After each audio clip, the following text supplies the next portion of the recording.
Hey, it's Mike. Welcome to the Bonsai Channel. Alright, you ready to pot the Schefflera?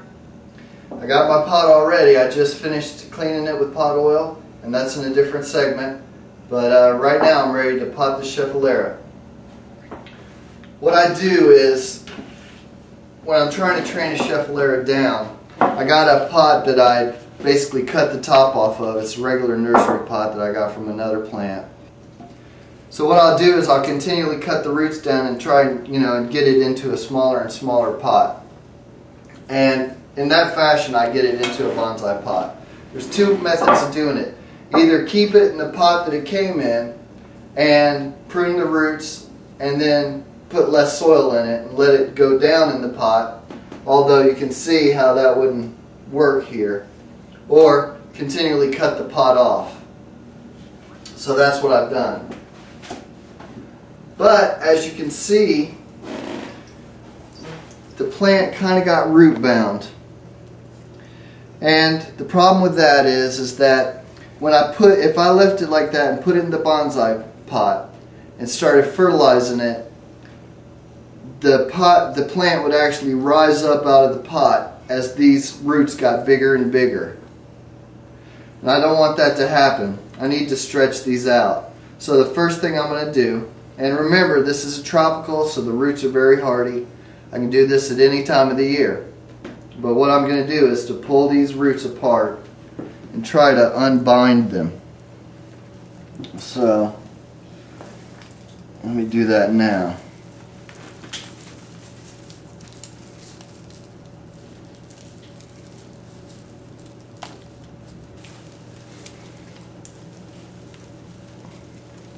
Okay, so what I've done is I've pulled the roots out enough to unbind them, and I also cleaned out the leaf litter on top. There's still one root that goes around, but I'd either have to cut it off or potentially damage the plant, so I'm going to leave that one. But otherwise everything else looks good. Alright, I'm ready to begin planting the Schefflera. So what I have is, of course, the Schefflera. I have the pot, which is a beautiful tokonami pot that I've just cleaned with oil. I did that in the last segment. I have chopsticks, and these are new to me from Dallas Bonsai. This is a new kind of chopstick which will help patting the dirt down, tamping the dirt in. This is the old chopstick that I used to use, which I'll still use to make the wire clips to hold the screen in. Of course, I have the wire. I have the screen for the holes at the bottom of the pot. And I also have a selection of bonsai tools. I use the stainless steel because I prefer it. I have a soil scoop and a selection of soil. I'm using now a 50-50 mix of Akadama and the Fujiyama bonsai soil. So the first thing I want to do is to plug the holes in the pot with a screen, and I'll start by making my clips. Okay, so here's how we'll make it. Pull this way. Take a chopstick, wrap it around. So you have that. Hold it here. Wrap it around again, like that. So I have this, but now I'm going to form it.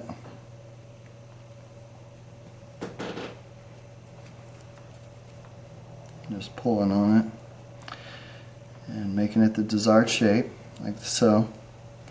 Then just bend it down. See? And that will go through the screen like that into the hole, and then I'll bend these tabs up. Alright, so I'm done with the wire and the screen. I have it all cut out and I have all the clips made.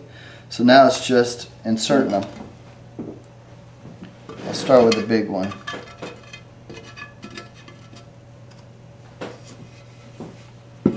And there is a little bit of a trick to it. Basically what I want to do is I want to insert the wire on each edge of the hole since this hole is a lot bigger than normal, I want to make sure I get it right snug against the edge. Like that. Like that. So then, go to the back, pull it out. Now, I have a little bit of excess here, which I'm known for. So I'll just cut this off.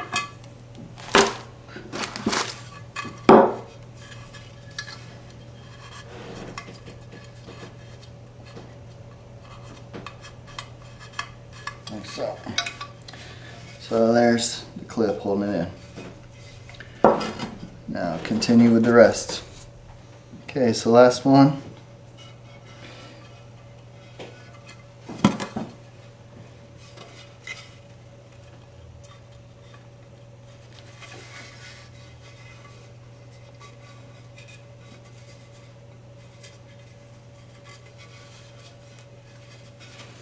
Alright, so there it is.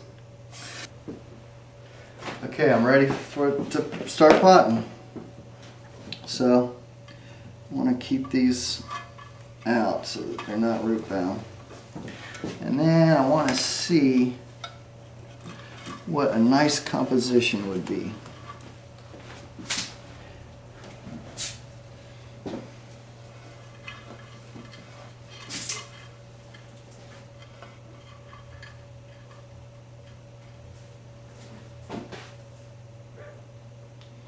I honestly believe that that would be nice.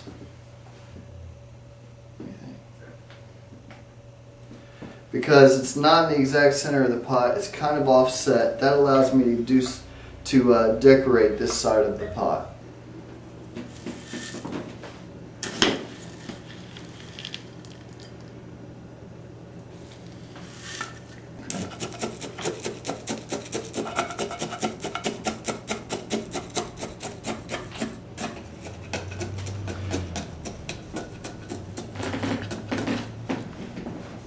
What this chopstick allows me to do is to pack the soil around the plant.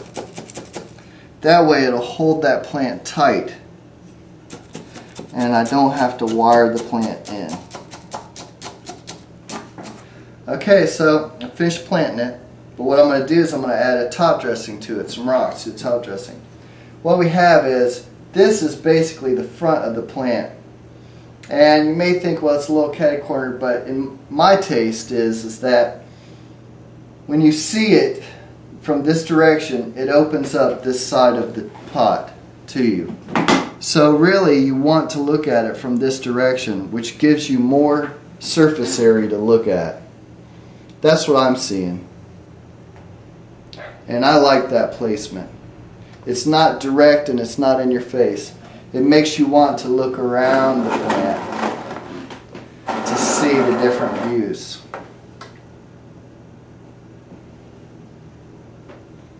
Alright, I'm going to get rid of this old dirt. And you may wonder why I didn't reuse this old dirt when I repotted the plant.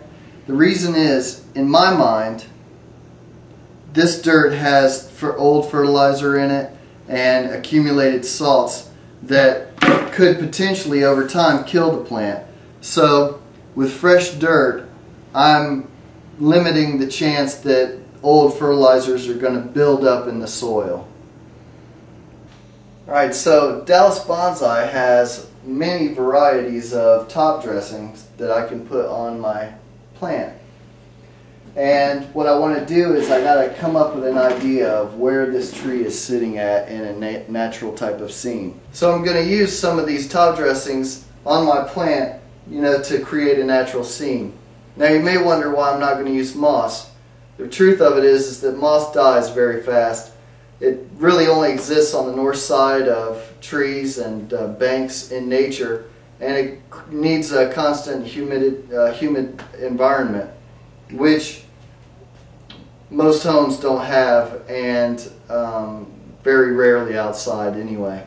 So it would be extremely difficult to keep moss alive. So therefore I'm only going to focus on the top dressings.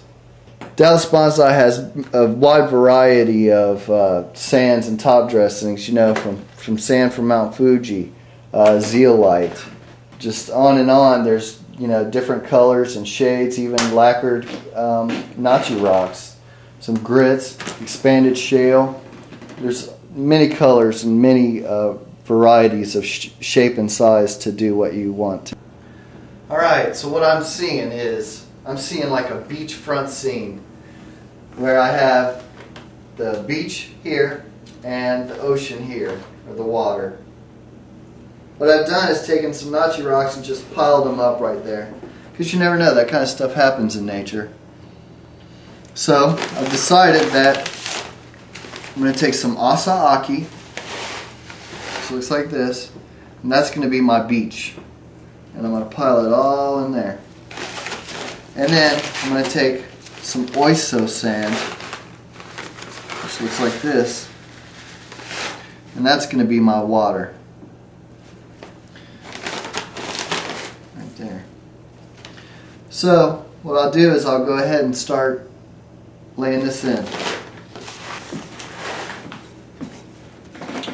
Also, with this root here, I can see that in my mind. I believe that it would do that it would wrap around itself in nature. So I'm going to leave that. I don't want to cover it too much.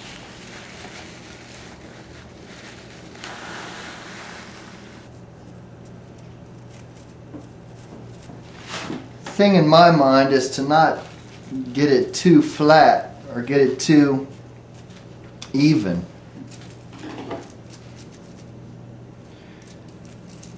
Because nature isn't flat.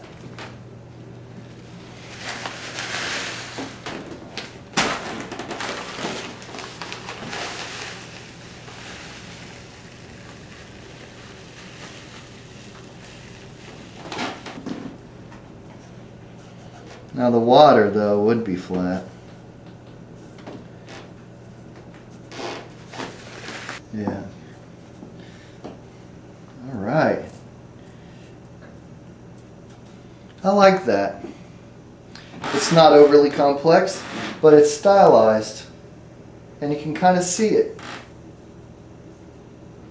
Well, there you have it. I hope you enjoyed watching this as much as I did making it. Remember, if you have any questions, don't hesitate to ask. We'll see you again real soon.